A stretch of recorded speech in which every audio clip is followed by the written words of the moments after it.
Okay, so big thoughts, thinking fast. This is about Gossip Girl. I'm not sure how familiar you are with the franchise, but Valentino like idolizes these girls, Blair, Serena, and Jenny, who he and his friends used to role play as. Okay, now basically they're like these stuck up. Well, okay, so Blair is like the stuck up kind of rich bitch. Serena's a little bit more chill, but still kind of comes from money, and then Jenny is like this girl who kind of falls in with them and becomes this backstabbing bitch. Okay. Anyway, these girls are ages.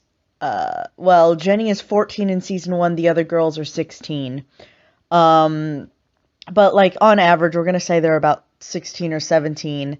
Valentino is 28, and he's idolizing these girls who are more than a decade younger than him, and saying that he misses role playing as them because he used to have such a huge following and they were the unholy trinity of queen bitches. Okay, interesting fact. I have actually watched Gossip Girl multiple times. I've read all the books. The books are a completely different animal than the series. That's not important.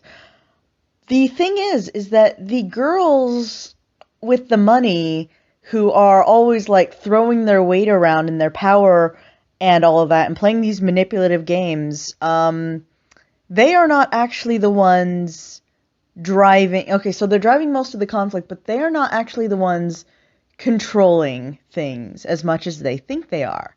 The person controlling all of these things, spoiler alert for the last episode, turns out to be somebody whom everyone underestimates, who doesn't come from money, who is just this kind of quiet person with their head down, whom everybody kind of judges and, like I said, underestimates. He's the one who is driving everything and controlling everybody like puppets on a string, because it turns out he's actually Gossip Girl. And the fact that this person did not actually clock that, Valentino did not actually clock that and is claiming that the girls, the actual, teenage females are the ones who are controlling everything.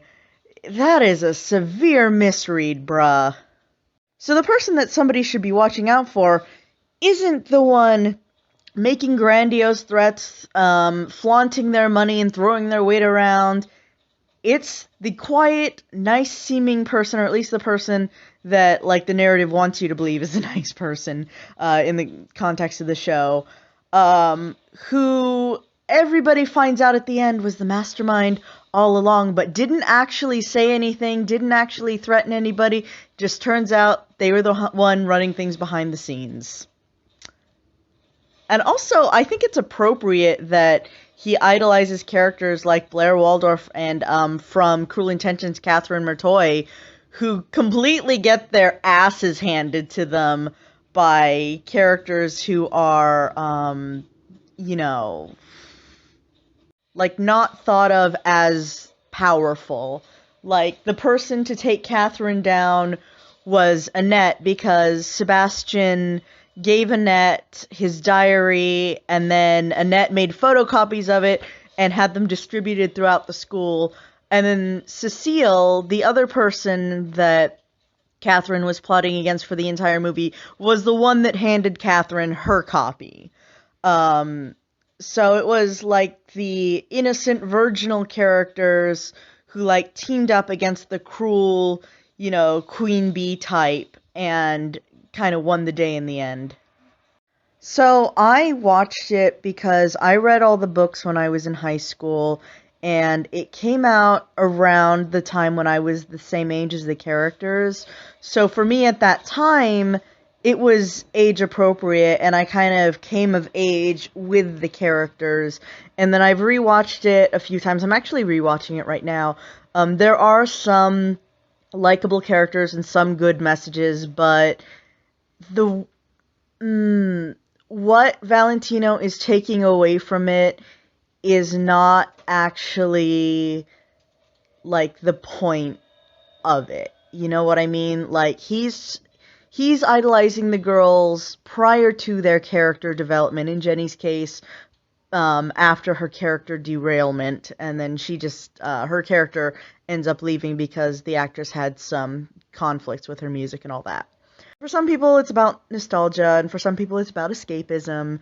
And for some people, it is about the kind of power fantasy of wanting to be, powerful enough to um, do like whatever you want, or report on a gossip site and take down whoever you want. Or, I get that it would not be your thing most likely, because again, it is very young. It's the high school crowd, and then a couple years after high school, and then it kind of derails. But Blair is not really a likable character. She's not intended to be a likable character. She's a snobby rich bitch, but she does grow up into this very driven, very ambitious young lady, who I believe takes over her mother's fashion design business. Like, her mother is a self-made woman, and she wants to be a self-made woman, and she refuses the efforts of the men around her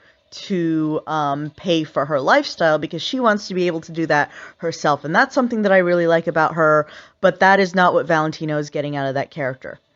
And as for Serena, she is this kind of troubled girl who appears to have a charmed life, but she's really got, kind of a past and a bad reputation. She's actively working to be a better person for the most part, but she does fall into the trap of sometimes developmentally inappropriate behavior. However, she does learn how to take responsibility for her shit, and she ends up marrying her stalker, so, point for her in my book, I guess. And honestly, she's a lot of fun, and she tries to be nice to people, and she, unless they backbite her first, and then, it's kind of no holds barred, but she does try to go out of her way to be a polite person, unlike Blair, who's just a bitch. And then Jenny is like this good girl gone bad type of person. She starts out really sweet and innocent, and then she has to kind of out-bitch the bitches as a survival thing. I don't think she ever really grows out of it because, again, the actress leaves the show, but she did have some promise and talent as an entrepreneur, and, in the fashion design industry, again, and she had some conflict with the fashion designer's daughter and stuff like that. And that would have been really interesting to explore. But again, that's not what Valentino is getting out of her character. What Valentino is getting out of them is, oh, well, they're rich and they wear designer clothes and they look pretty and they're also like bitches who are at the head of everything. But they're not at the head of everything. The person who's at the head of everything is the person who's reporting on all these people and, running the gossip site and everything, which turns out to be the guy that everybody underestimates. So in terms of character archetypes, basically I'm flexing to you, not to him, obviously, and saying that I shouldn't be afraid of him, he should be afraid of me, essentially. Because I am smarter, and he's got his head up his ass. And also, Versace and Louis Vuitton, just a small rant, are incredibly fucking tacky.